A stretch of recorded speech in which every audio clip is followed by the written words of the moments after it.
Breaking news today. Please subscribe and then check notification box to get all breaking news alerts. President Trump is about to end the long-standing abuse of the American welfare system and ban migrants from getting free money and handouts for 5 years. The immigration rules will prohibit migrants from coming to the country and taking advantage of free American welfare money right away. It will slow down, or stop, chain migration while protecting American workers and potentially saving taxpayers money. What used to happen is that people would migrate to America and just live on the free money they received. That's called welfare abuse. America is open to migrants, but perhaps we don't want migrants who can't fend for themselves. Maybe it's better if people who are self-sufficient migrate to the country so that we can reduce the amount of citizens living off the system. President Trump wants to introduce a merit-based green card system in which migrants compete for visas. Migrants can earn points for themselves by learning to speak English, gaining job training or job offers, or doing something else that is considered a benefit to the America. The idea seems to be that in order for America to grant visas or citizenship, the migrant has to give something back to the country. It's as though the government wants to stop people coming to America and living off the system and would prefer people coming to the country to be contributors.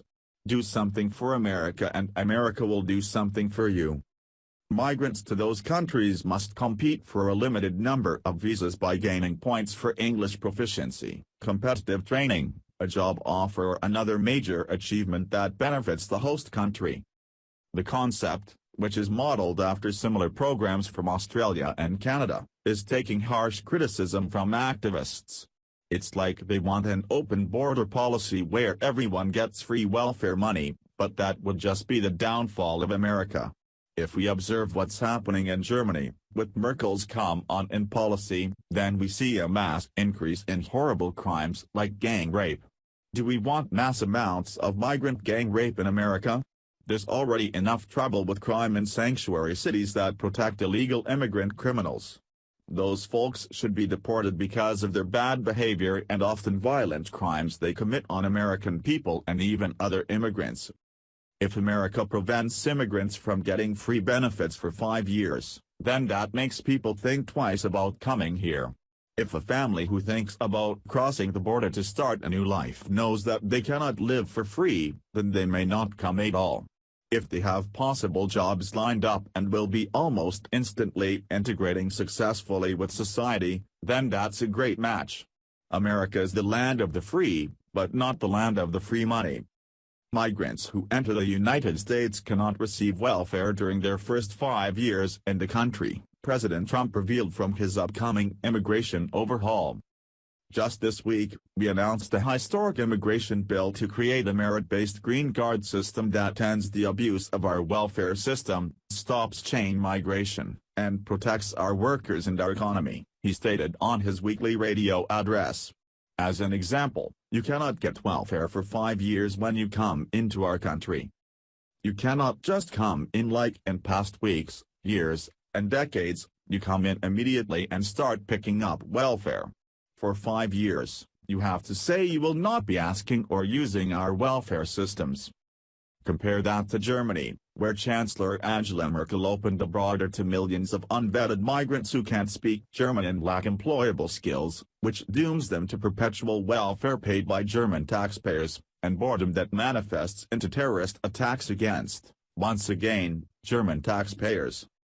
Last year the German government admitted that only 2.8% of over 1.2 million migrants had gotten a job, but even then those statistics might be exaggerated, according to journalist Chris Minahan.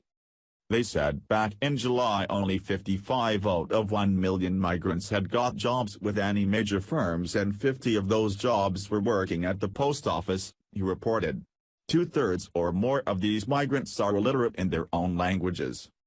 They came because Merkel promised them free money if they can just make it into the country.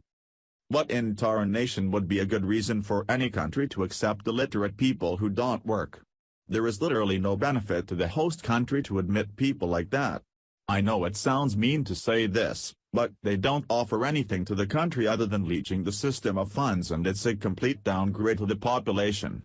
If you let too many low-literate people into the country, then they have kids who could be illiterate, then over time, it would only decrease the overall intelligence of the country and civilization in America would suffer. We need hard-working and intelligent people who bring promise and productivity to further the advancement of Americans and mankind.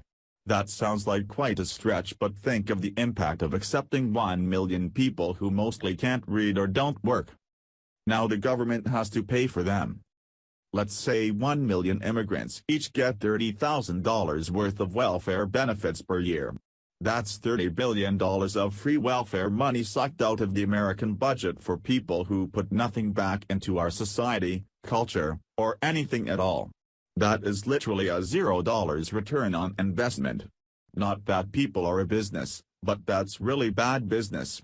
And as you can see, Germany has turned into a cesspool from all the migrants flooding the gates and ruining their nation. Prepare for a massive backlash from liberals, Democrats, and activists. There's sure to be protests regarding Trump's potential immigration policy. Follow us on Facebook at Freedom Daily.